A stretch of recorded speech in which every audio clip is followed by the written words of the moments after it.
Bright Tuty. Every student matters. Now, when Estella met Pip, she informed him that he has to get her some tea and give her company to the Richmond. Now, she emphasized on the fact that they have to follow the instructions and they cannot do anything of their own. Pip was hopeful that she meant otherwise, that she was not just saying for the sake of it, that she actually wanted to get friendly and she wanted to develop some kind and affectionate relationship with Pip the way he wanted. Pip observed that Estella was only and only speaking about herself.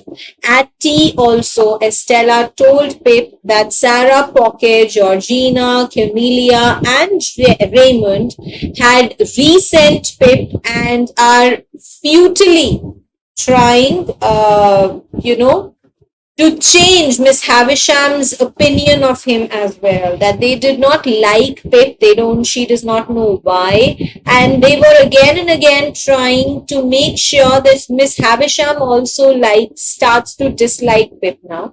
Now, Estella explained that she was delighted by their frustration because they had plotted against her throughout her childhood. She did not like these 4 people who were so close to her mother because they continuously tried to plot against her ever since her childhood.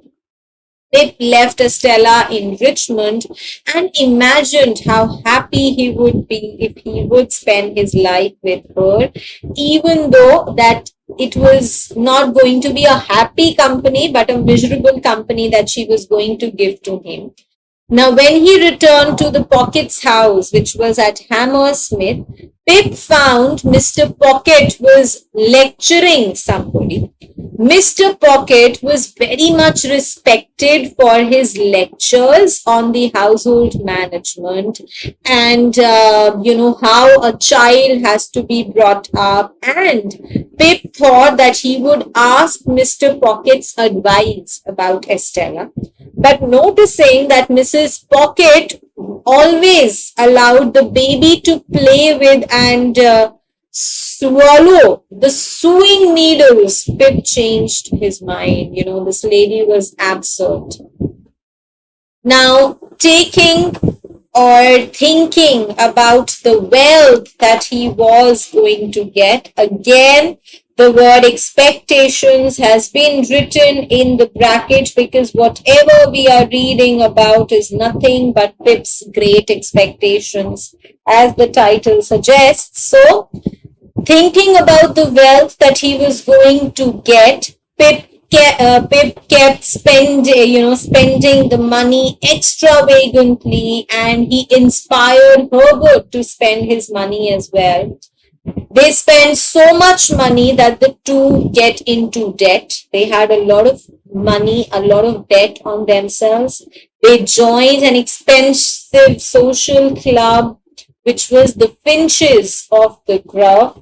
Now, Bentley Drummond was also a member of that club, and Pip wanted to cover Herbert's expenses himself. He wanted to pay for Herbert, but he knew that Herbert would not be, willing to accept that offer. Now, the boys were very afraid of how they were going to manage their finances, but they still continue to spend in an unwise and insensible manner. They tally up the debts that they have procured, and they actually felt out of control. They were actually out of control with the way they were spending. But they could not do anything to control this habit of theirs. And after one such evening, when they were counting their debts, Pip received a letter signed Trabb and Company informing him that Mrs. Joe, his sister, had died, and he was invited to his sister's burial the next week. Now, the next week, Pip comes to the forge for the funeral. So he had to come to the funeral this time because it was his sister's funeral. The house had been decorated by Mr. Tramp, who coordinated a very formal funeral procession, and the outfits of the villagers were all in black. They were all adorned in black mourning gowns, and Joe told Pip that he had wanted to carry Mrs. Joe on his own, but that it would be very disrespectful if he does it on his own. This shows how much he loved his wife. Now, after the ceremony was over, Pip was very happily told Joe that he wanted to sleep in his childhood room, and he scolded Biddy in private for not writing and telling him about his sister's condition. Biddy replied that she did not think Pip would be interested to know about her and would be interested to come and meet her, and that is why she didn't. She explained that she will have to leave the forge now because she wanted to be a school teacher, but she will continue to take care of Joe.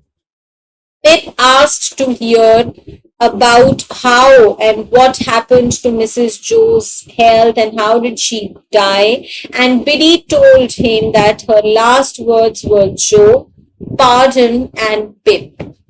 Now Pip asked about Orlick and got to know that he was now working in the quarries and that he usually roamed around by the forge at night. Mrs. Joe died and that he still followed Biddy around. Biddy told Pip how much Joe loves him. Pip told Biddy that he will visit the forge very often in future. Biddy did not react to it because she could very well see that Pip had changed, that he was not the person she knew, and therefore she ended up addressing him as Mr. Pip. She doubted that Pip would actually come to visit Joe or not, and Pip was very angry and he criticized Biddy by saying that you do not have a good nature, you're not a good human being. Now he left for London the next morning and he promised Joe that he will be back soon, and he told Biddy that he was hurt because she doubted him that he would visit again. But Biddy obviously felt bad for it and she also apologized to him deeply. Now Pip is now 21 years of age and was called to Mr. Jagger's office. He was expecting that he was going to be told the name of his benefactor, but Pip was surprised when Mr. Jaggers pointed out that Pip was in debt and he gave him a £500 banknote. Pip was now going to receive his annual sum to manage his own expenses. He was not going to get a fortune now, he was only going to get an yearly amount, and he was going to manage his own expenses rather than taking anything from Wemmick. He told Pip that his patron's identity, that who his benefactor was, is still a secret, that he was not going to reveal that. Now, in the outer office, Pip was privately talking to Wemmick, asking him that, telling him that he should invest money in Herbert's career. Wemmick objected to that very strongly. He did not want Pip to spend any money on Herbert, telling Pip that it was not a portable property, that if you spend money on a friend, that was not something which was going to earn you any benefits. When asked about it, he told Pip that it was his own opinions that he's formulated after working in the office.